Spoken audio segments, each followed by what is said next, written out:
जय हिंद, वंदे मातरम। दोस्तों, मित्रों, भाइयों और बहनों, आज का वीडियो बहुत ही खास है क्योंकि वीडियो का जो टॉपिक है कि व्हाट इज शिवलिंग, शिव का भौतिक वास्तविक स्वरूप क्या है। अक्सर आपने देखा होगा मुल्ला मौलाना भी हमारे सनातन धर्म पे अटैक करते हैं तो वो सबसे पहले जो है वो शिवलिंग के ऊपर अटैक करते हैं। वो ये कहते हैं कि शिवलिंग जो है वो जननांग है और उन्हीं मुल्ला मौलानाओं की देख रेख में ये लिबरल लिबरांडू और कुछ तथाकथित सनातनी अपने आप को कहते हैं वो भी इसी चीज को टारगेट करने लग जाते हैं। तो आप मेरे को बताइए कि कोई अगर बोले कि देखो तेरा बाप कुत्ता है, तेरा बाप कुत्ता है, अगर कोई सामने वाला बोले तो क्या अपने बाप को आप कुत्ता बोलने लग जाओगे?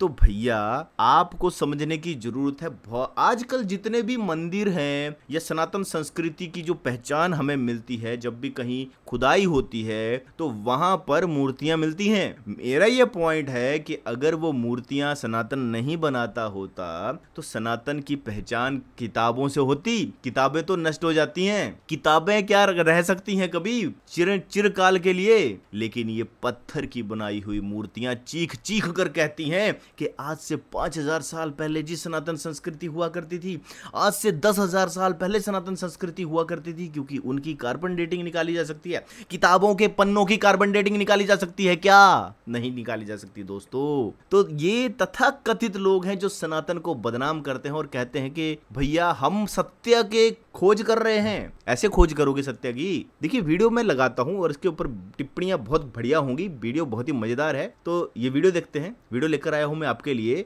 शाश्वत सत्य सनातन यूट्यूब चैनल से, जो भूप यदुवंशी जी का चैनल है, और इसका चैनल का लिंक भी डिस्क्रिप्शन में दिया, आप उसको भी सब्सक्राइब कर लीजिए, ठीक है? तो जल्दी से देखते हैं ये वीडियो। करने के लिए जो हथकंडे अपनाते हैं, ठीक वही हथकंडे इस थॉर नाम के अधर्म समाजी ने, यानी कि आर्य समाजी ने अपनाए। मैं आप सबको बता देना चाहता हूं कि दयानंद सरस्वती के प्रादुर्भाव से पहले भी इस विचारधारा का जो है अस्तित्व भारतीय समाज में था, और इस विचारधारा ने भारतीय समाज सनातन संस्कृति को विधर्मियों के साथ मिलकर बहुत ही नुकसान पहुंचाया है। बौद्धिक रूप हमारे ग्रंथों में बहुत सारी मिलावटें करने में इनका भी बहुत बड़ा योगदान है। और विडंबना देखिए कि वो जो मिलावटखोर है, जेएल शास्त्री नाम का एक व्यक्ति, जिसने अश्लील व्याख्यान किया है हमारे सनातन ग्रंथों का, जिसका कोई एड्रेस पता ठिकाना कुछ पता नहीं है, जिसकी आइडेंटिटी का कुछ पता नहीं है, उसको आर्य समाजी डिफेंड कर रहे हैं। इससे सीधे सीधे अर्थ ये निकलता है कि वो भी आर्य समाजी ही था। पुराणों से इनको इतनी नफरत है, इतनी घृणा है कि इन लोगों ने पुराणों के अर्थ को अनर्थ बनाकर पेश करने के लिए बड़ी बड़ी किताबें छापी, बड़े बड़े जो है इन्होंने षड्यंत्र रचे, और आज भी यूट्यूब जैसे प्लेटफॉर्म्स पर बौद्धिक रूप से ये हमारे खिलाफ इसी तरह के षड्यंत्र रचते चले आ रहे हैं। अद्वैत देखिए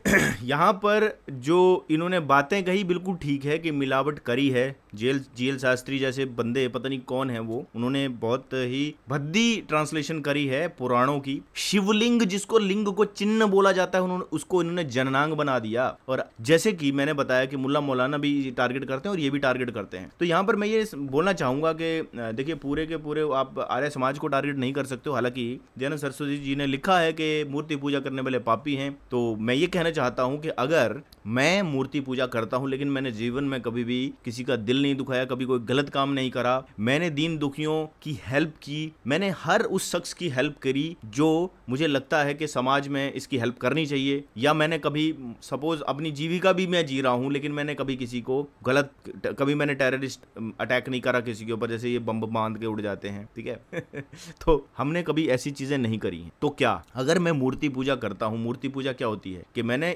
ईश्वर की जो है वो मूर्त बना दी। वैसे तो ईश्वर की मूर्त पता ही नहीं किसी को क्या है, बात बिल्कुल सही है, ईश्वर की कोई मूर्त नहीं है, तो पूजा किसकी करते हैं हम लोग? हम लोग शिव की प्रतिमा बनाते हैं ना। और शिव की प्रतिमा जो इन पुराणों में वर्णित है कि शिव ऐसे थे, तो हम शिव की प्रतिमा बना देते हैं सिंबॉलिक फॉर्म में, प्रतीकात्मक फॉर्म में। हम देवी माता की प्रतिमा बना देते हैं, शक्ति माता, हम कहते हैं शक्ति माता है, शक्ति कभी किसी से डरती नहीं है, तो हमने शेर के ऊपर सवार शक्ति को कर दिया। हमने कहा शक्ति माता जो है बहुत बलशाली है, उसके हाथ में हथियार भी दिखा दिए। जल जैसे अपने वेग से चलता है, तो जल का वेग ही जल का हथियार है, अग्नि का तेज ही अग्नि का हथियार है। शक्ति माता का हथियार आप उसको सिंबॉलिक फॉर्म में दिखा दिया, हथियार दिखा दिया, डरती नहीं है तो शेर की सवारी दिखा दी। तो हमने उसकी एक महिला रूप में एक मूर्त बना दी, हमने अपने घर में स्थापित कर दी। अब मैं रोज मत्था टेकता हूँ कि हे शक्ति माता, सब प्राणियों को शक्ति दो, लोगों को सद्बुद्धि दो। सुबह माथा टेकता हूँ और अपना काम पे चला जाता हूँ। तो मैं पापी हो गया? आप दर्शकों, आप खुद बताइए, क्या मैं पापी हो गया? क्या वेद ऐसा बोलता है? वेद का कोई मंत्र या श्लोक हो तो भाई हमें भी बता दो कि वेद के मंत्र में ऐसा लिखा हुआ है, क्योंकि खुद आर्य समाज वाले जितने भी लोग हैं वो सारे ये कहते हैं कि मनुस्मृति में भी अगर कोई ऐसी चीज लिखी है जो वेद के विरुद्ध है, अगर मनुस्मृति में ऐसी चीज लिखी है जो तर्क और लॉजिक के विरुद्ध है, जैसे मैंने अभी तर्क दिया आपको शक्ति माता का, तर्क दिया आपको शिव का, तो तर्क के विरुद्ध अगर कोई वेद में कोई चीज है या मनुस्मृति में या किसी भी धर्मशास्त्र में है तो क्या आप उसे मानोगे? सत्यार्थ प्रकाश एक किताब है, उसमें अगर लिखा है कि मूर्ति पूजा करने वाला पापी है, वो नरक जाएगा, नरक को भी मानते होंगे तभी तो बोल रहे हैं कि नरक जाएगा। मैं किसी का आलोचना नहीं कर रहा हूं, मैं एक आपके सामने एक विचार रख रहा हूं। मैं नहीं, ना मैं इधर हूं ना मैं उधर हूं, मैं एक विचार रख रहा हूं, मैं एक सनातनी हूं, ठीक है। लेकिन मेरा ये मानना है कि मूर्ति पूजा करना या पुराणों को मानना गलत नहीं है। आप गलत ट्रांसलेशंस पढ़ रहे हो, आप खुद बोलते हो कि भैया मनुस्मृति में गलत मिलावटें कर दी गई हैं, तो क्या पुराणों में नहीं की जा सकती? मेरा बस ये प्रश्न चिन्ह है, क्वेश्चन मार्क है कि पुराणों में मिलावट नहीं की जा सकती। आप उसको शिवलिंग को कहते हो, ये शिवलिंग जो है वो जननांग है, तो ये क्या प्रचार कर रहे हो आप? क्या आप ज्यादा इंटेलिजेंट बन गए हो? आगे का वीडियो देखते हैं। अद्वैत वेदांता जी जुड़ गए हैं, उनका स्वागत है। कैसे हैं अद्वैत वेदांता जी? आपका बहुत बहुत स्वागत है। आप दो शब्द कहें फिर मैं आगे बढ़ूंगा जी। इसका एक्चुअल रूट ये सब करने का वजह क्या है? रूट काज क्या है? तो वेद में सद्गुण साकार निर्गुण निराकार दोनों का वर्णन है, बट एक रॉन्ग ट्रांसलेशन करके सद्गुण साकार को मिटाने का कोशिश हो रहा है।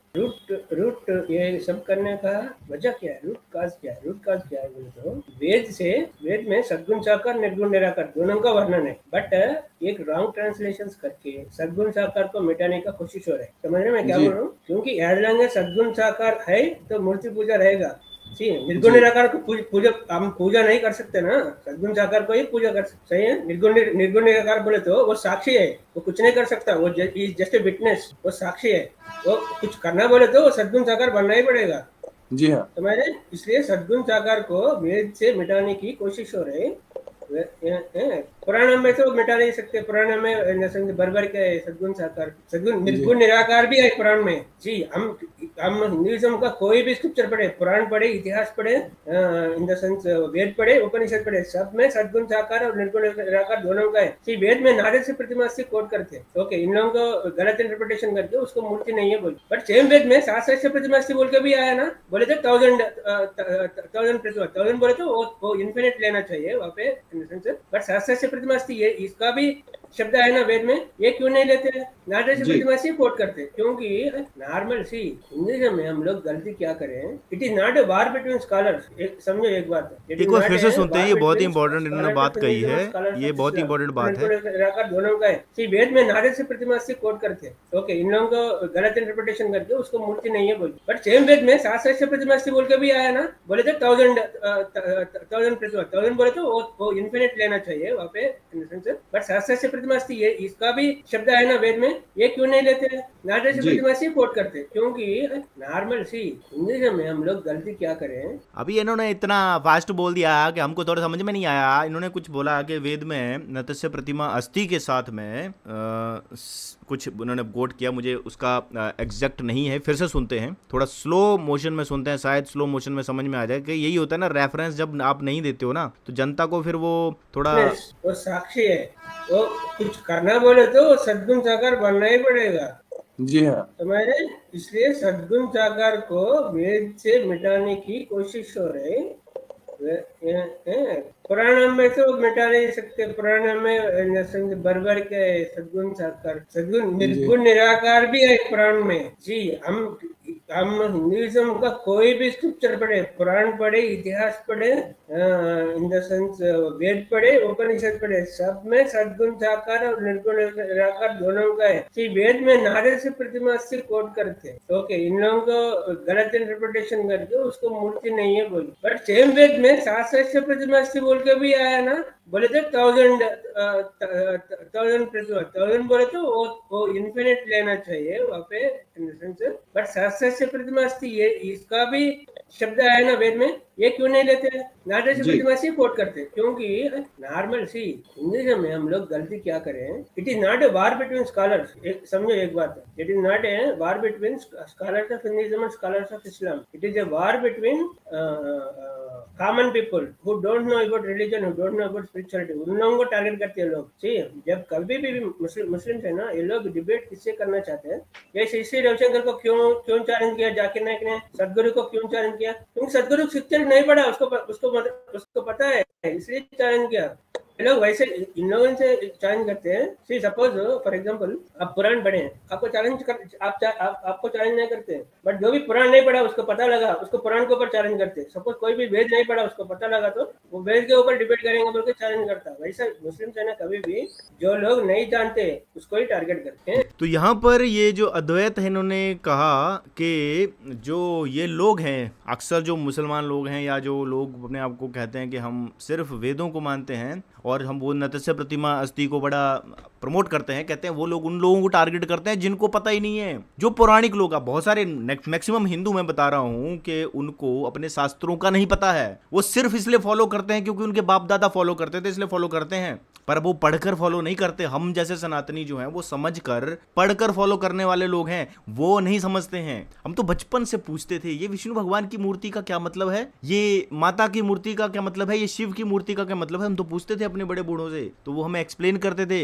विष्णु भगवान की आपने एक मूर्त देखी होगी जिसमें वो सागर के ऊपर शेषनाग के ऊपर लेटे हुए हैं, लक्ष्मी उनके पैरों में है और शेषनाग के जो फन है उनके ऊपर हैं और उनकी नाभि से ब्रह्मा निकले हुए हैं। ऐसे आपने मूर्त देखी होगी विष्णु भगवान की। तो हम तो पूछते थे कि भगवान ऐसे हैं क्या, तो वो हमें एक्सप्लेन करते थे। जो हमारे बड़े बूढ़े थे, जो जानकार थे, वो ये कहते थे कि कोई भी मनुष्य के अंदर 5 विकार होते हैं, काम, क्रोध, लोभ, मोह, अहंकार। ये हमारे विकार हैं, ये हमारी खूबियां नहीं है। कुछ लोग हैं इसको खूबियां मान के चलते हैं कि भैया ये हमारे अंदर की खूबियां हैं, लेकिन जो काम, क्रोध भी अगर गलत आपको करा सकता है, लोभ भी आपको गलत करा सकता है, लालच में लोग बर्बाद भी हो जाते हैं। काम, क्रोध, लोभ, मोह में भी आदमी भटक सकता है, अहंकार में भी आदमी भटक सकता है। तो ये 5 विकार हैं। तो कहते हैं जो ये 5 विकारों को अपने कंट्रोल में रखता है, यानी कि शेषनाग कहा गया इन 5 विकारों को, जिसके 5 फन हैं और उनको अपने कंट्रोल में रखता है, तो वो शेषनाग के ऊपर जो विष्णु लेटे हुए हैं, यानी कि वो इन 5 विकारों को अपने अंदर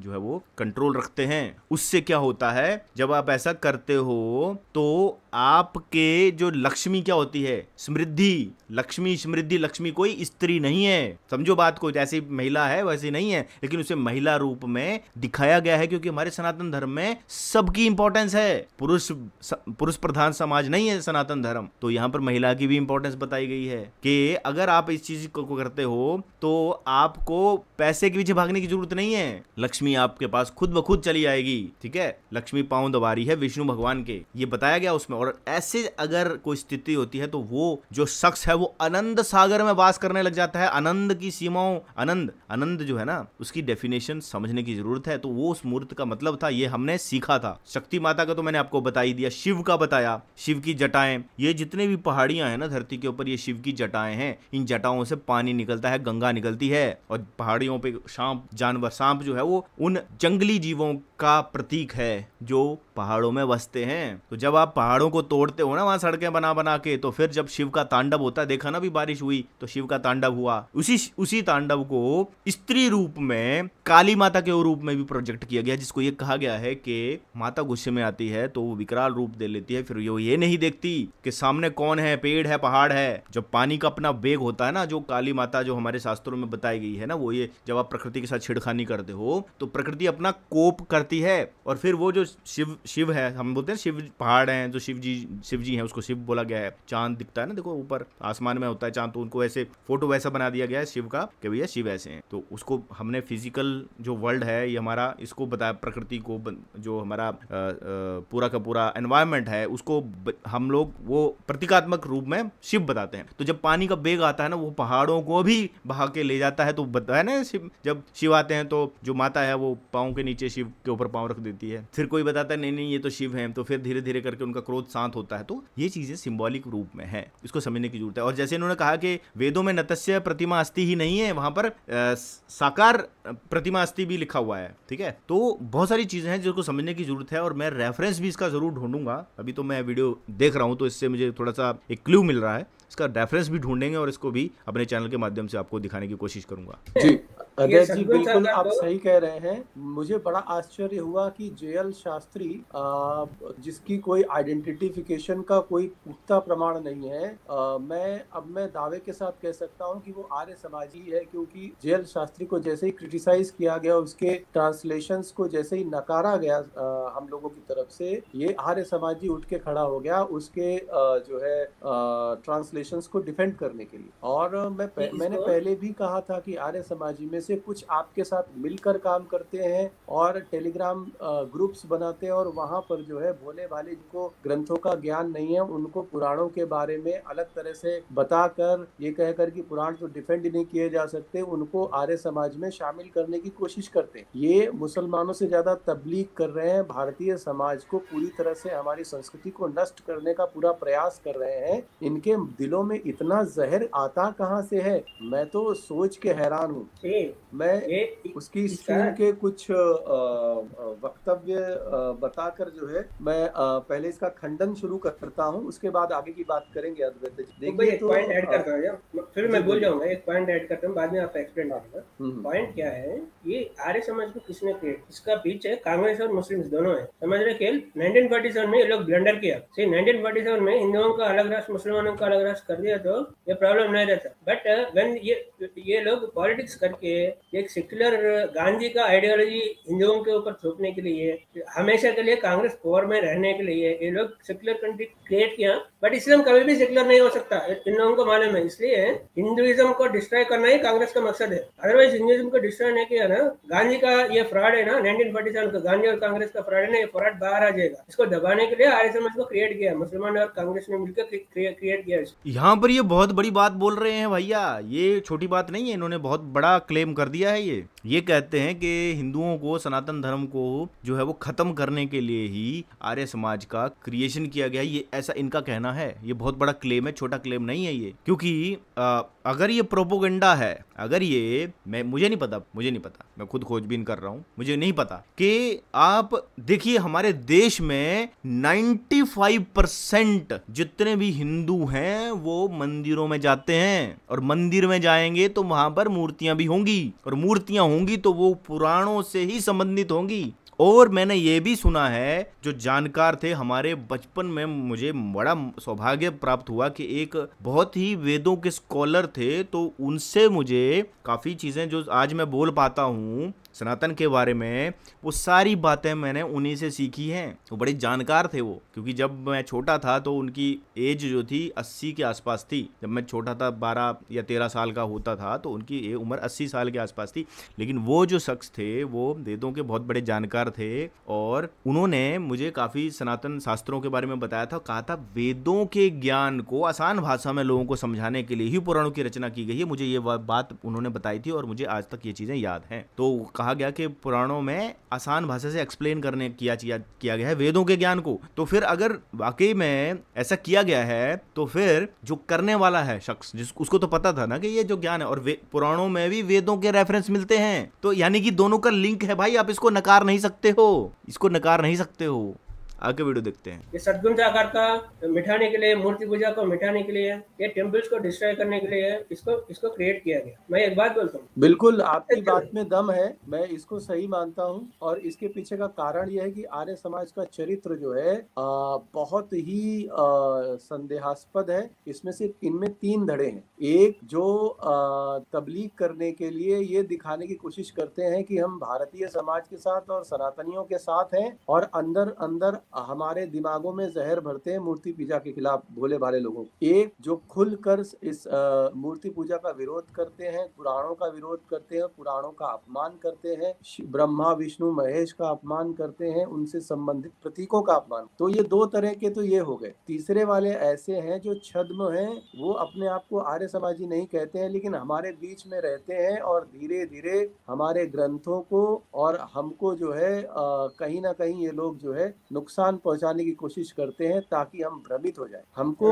मैं केवल उसका खंडन शुरू करने से पहले मैं केवल ये कहना चाहूंगा सनातन धर्मावलंबियों से कि देखिए बड़ी विकट परिस्थिति है। 5 दुश्मन हमारे हैं। कट्टरपंथी इस्लाम हमारा दुश्मन है, उसके बाद क्रिश्चियनिटी अलग तरह से हमें नुकसान पहुंचा रही है, उसके बाद जो है तीसरा जो दुश्मन है वो नवबौद्ध और बौद्ध टाइप के जो लोग हैं वो दुश्मन है हमारे, इसके बाद चौथा दुश्मन है वामपंथ को मानने वाले लोग, और 5वां दुश्मन है आर्य समाज। मैं आप लोगों को ये बता दूं कि आर्य समाज सनातन के लिए इन बाकी के चारों से ज्यादा घातक है। आर्य समाज ठीक उसी तरह से है जो हमारे साथ किले के अंदर है, किले के बाहर हमारे 4 अन्य दुश्मन खड़े हैं हम पर हमला करने के लिए। किले के अंदर आर्य समाज हमारे साथ हमारे अपने के रूप में हमारे साथ बैठा हुआ है और वो दरवाजा खोल रहा है ताकि बाहर से आक्रमणकारी हमारे अंदर घुसें और एक हिस्से को किले के डिस्ट्रॉय कर दें, और उसके बाद जो है वो दूर बैठकर उन विधर्मियों के साथ मिलकर तालियां बजाएं। उसको ये नहीं पता है कि जब हमें वो नष्ट करेंगे तो हमारे साथ साथ ये भी नष्ट हो जाएंगे। ये बहुत ही सेटल तरीके से हमको नष्ट करने की कोशिश कर रहे हैं। मैं आज इस बात को कहता हूँ, थॉर की वो वीडियोस देखने के बाद, शिवलिंग के बारे में थॉर के वो विचार समझने के बाद, और दयानंद सरस्वती की जीवनी पढ़ने के बाद, और दयानंद सरस्वती के 11वें समुल्लास को पढ़ने के बाद, और अन्य दूसरे तीसरे चौथे समुल्लास को पढ़ने के बाद मुझे ये पता चल गया कि आर्य समाज केवल और केवल सनातन के अंदर कॉन्स्पायर करके घुसेड़ा गया है ताकि सनातन को अंदर से खोखला कर सके। ठीक है, इसके साथ साथ अब मैं उसके खंडन के रूप में विश्लेषण करना चाहूंगा, और इसके साथ साथ मैं ये भी कहना चाहता हूँ कि जो सनातनी ये सोचते हैं कि आर्य समाजी और हम एक हैं और उनके साथ मिलकर हम जो है विधर्मियों से युद्ध जीत जाएंगे, तो ये बिल्कुल उनकी कोरी कल्पना है। आर्य समाजी आपको जो है आपके सनातन जड़ों से, आपकी मूर्ति पूजा से, आपकी पुराणों से, आपके ग्रंथों से दूर करके केवल और केवल इस्लाम जैसी एक कल्ट के रूप में स्थापित कर देंगे जहां पर आपके अंदर केवल और केवल कट्टरता हो। तो इसलिए आर्य समाज के छद्म। चलिए ये इसका लिंक मैंने डिस्क्रिप्शन में दिया है, वहां पर जाके पूरी स्ट्रीम देख सकते हो। देखो मैं अपने विचार यहाँ पर ये कहना चाहूंगा कि हमारी लड़ाई है इस्लाम से। ठीक है, ध्यान से सुनना इस बात को। हमारी लड़ाई इस्लाम से है। वो इसलिए नहीं है कि हमें वो बुरे लगते हैं। हमारी लड़ाई इस्लाम से इसलिए क्योंकि इस्लाम हमें टारगेट करता है। हमारी लड़ाई है क्रिश्चियनिटी से। वो इसलिए नहीं है कि हमें क्रिश्चियन बुरे लगते हैं, वो इसलिए क्योंकि वो हमें टारगेट करते हैं। हमारी लड़ाई है नव बौद्धों से, वो भी इसलिए नहीं कि हमें बुरे लगते हैं। बुद्ध को तो 9वां अवतार बना दिया था हमने, मतलब हमारे लिखा हुआ है ना, बुद्ध को भी अब अवतार बना दिया, विष्णु के अवतार है। यानी कि हमने तो उनको अपना माना, उन्होंने हमें अपना नहीं माना, इसलिए हमारी लड़ाई उनसे भी है। अभी ये सिख बच्चे हैं जो सनातन का विरोध खालिस्तानी को छोड़कर बाकी नहीं करते हैं। तुम भी कर लो भाई। आर्य समाज वाले जो है कहते हैं कि वेदों को ही मानो बाकी मत मानो। बात बिल्कुल ठीक है, मैं भी यही कह रहा हूँ। लेकिन पुराणों में तो वेदों की बातें ही हैं, उसको ही मतलब एक्सप्लेन किया गया है स्टोरी रूप में। क्या किसी को, मेरे को एक चीज बताओ, मैं भी मानता हूँ कि शिव जो है वो रियल में नहीं है, वैसे नहीं है जैसे आप सोचते हो, वो सिंबॉलिक फॉर्म में है। मैंने अभी एक्सप्लेन भी करा आपको, विष्णु के बारे में एक्सप्लेन किया आपको, विष्णु भगवान के बारे में। आपको ये समझना पड़ेगा देवता, भगवान और ईश्वर, इन तीनों में भेद करना पड़ेगा सनातनियों। आपको ये समझना पड़ेगा, और तीनों का ही महत्व है। देवताओं में आते हैं अग्नि, जल, वायु, पृथ्वी, अंतरिक्ष, आकाश, पेड़, पहाड़, सब ये देवता हैं। सूर्य देव, चंद्र देव, शनि देव, ये देवता हैं। और देवता हमें देते हैं। पृथ्वी को भी हमने देवी माना है, भारत को भी हम माता बोलते हैं। अगर आर्य समाजी वंदे मातरम बोलते हैं, यानी कि वो पुराणों की विचारधारा को फॉलो कर रहे हैं। ठीक है, तो ये कहना कि भैया, अब वो मैं 11वां समुल्लास में पढ़ूंगा क्योंकि इन्होंने बताया, तो मैं एक बार उसको पढ़ लूंगा डिटेल में। मैंने वैसे पढ़ा है, लेकिन शायद मैंने डिटेल में या ध्यान से नहीं पढ़ा है, वो मैं पढ़ लूंगा, देखूंगा। लेकिन अगर इनकी बातों में सच्चाई है ना, तो ये बहुत बड़े खतरे की घंटी है। मान लो इस्लाम नहीं है, मान लो थोड़ी देर के लिए, बड़े ध्यान से सुनना, इस्लाम भी नहीं है, क्रिश्चियनिटी भी नहीं है, बुद्धिज्म भी नहीं है, कोई भी नहीं है आपके अगेंस्ट। अगर आर्य समाज आपको बोलता है मूर्ति पूजा मत करो, ये मूर्ति पूजा करना पाप है, ठीक है, मंदिरों को तोड़ना शुरू वो कर देते हैं, हिंदुओं को समझाने, अरे ये तो अंधविश्वास है, अरे क्या मंदिर जा रहा है भाई तू, मंदिर जा रहा है, अंधविश्वास है भाई, ईश्वर की तो प्रतिमा ही नहीं है। अब मैं अपने घर में भगवान की मूर्ति बनाई है, या देवता, जैसे मैंने बताया, भगवान कौन होते हैं, जैसे मनुष्य रूप में, जैसे राम को बोलते हैं हम भगवान, क्योंकि उनमें ऐसी चीजें थी जो साधारण मनुष्य में नहीं हो सकती, आज के टाइम पे भी नहीं देखने को मिलती हैं ऐसी चीजें। उतना आदर्शवादी श्री कृष्ण थे, वो उनका ज्ञान, उन्होंने पूरी भगवत गीता बोल दी, और सामर्थ्य इतना था कि वो अकेले ही महाभारत के युद्ध को समाप्त कर सकते थे, और कोई जादू मंत्र से या चमत्कार से नहीं, उनकी योग्यता वैसी थी। रथी, महारथी ऐसे योद्धाओं का अलग अलग स्तर होता था। कहते हैं श्री कृष्ण की इतनी योग्यता थी कि वो, उनके पास जितने अस्त्र शस्त्र विद्या का ज्ञान था कि वो महाभारत के युद्ध को अकेले समाप्त कर सकते थे, इतना उनके पास नॉलेज था। सोचो, तो ऐसा था ना कभी, लेकिन थे वो मनुष्य रूप में, तो ऐसे लोगों को भगवान बोला जाता है। लेकिन ईश्वर जो है वो दिखते नहीं है। ईश्वर को हम साबित तो कर सकते हैं, कुछ एग्जाम्पल देकर साबित कर सकते हैं, जैसे हम हैं तो हमारे माँ बाप हैं तभी तो हम हैं, ये पूरी दुनिया बनी है तो कहीं से तो बनी है। तो ईश्वर जो है वो पूरे विश्व उसको चला रहे हैं, और ये लोग आर्य समाजी भी ऐसा समझते हैं कि ईश्वर की शक्ति ही हर जगह है तभी सब कुछ चला हुआ है, वो भी नहीं नकारते इस चीज को। लेकिन अगर वो बोलते हैं कि मूर्ति पूजा नहीं करनी है, मूर्तियों की पूजा नहीं करनी है, ये पाप है, तो गलत है भाई, तो वो गलत है। तो फिर तो मान लो ये नहीं है, तो फिर हमारे लिए फिर वो टारगेट कर रहे हैं, तो इस्लाम की तरह ही हो गया ना फिर एक तरह से। ऐसा मेरा सोचना है, ऐसा मेरे मन में ऐसा विचार आ रहा है कि भाई कहीं ऐसा ना हो कल को अगर सनातन ये हिंदू राष्ट्र बन गया और इस्लाम भी हट गया, सब हट गया, तो क्या ये हमारी मूर्तियों को फिर तोड़ना शुरू कर देंगे आर्य समाजी, जो शिव को जननांग कह रहे हैं, जबकि सबको पता है कि शिव लिंग जननांग नहीं है, वो शिव का प्रतीक है, सिंबल है, साइन है, क्योंकि लिंग का मतलब कभी भी जननांग नहीं है। यानी कि जो लोग ऐसा कह रहे हैं वो ये समझते हैं कि लिंग का मतलब है जननांग, खुद को तथाकथित आर्य समाजी कह रहे हैं। अंकुर आर्य जी अपने चैनल पर राम मंदिर बेच रहे हैं, क्या वो आर्य समाजी नहीं है? मेरा एक क्वेश्चन है आप लोगों से। तो ऐसे मत कीजिए। भूपी यदुवंशी जी की बात से मैं एग्री कर रहा हूं, लेकिन वो जो बातें कह रहे हैं वो पूरे के पूरे आर्य समाज को टारगेट कर रहे हैं, जो लोग फॉलो करते हैं। हाँ, ये हो सकता है वो भटक गए हों कुछ लोग, तो इन भूले भटके लोगों को रास्ते पर लाने का काम भी हमें ही करना है। दोस्तों ये वीडियो था, उम्मीद करता हूं आपको ये वीडियो से कुछ ना कुछ जानकारी जरूर मिली होगी, और इसी के ऊपर मैं और भी वीडियो लाने की अभी आगे लाऊंगा, मेरे माइंड में है, प्लान में है, और फैक्ट के साथ, तथ्य के साथ आपको किताबों से दिखाया जाएगा। तो वीडियो यहीं समाप्त करता हूं, मिलूंगा नेक्स्ट वीडियो में, तब तक दोस्तों जय हिंद, वंदे मातरम।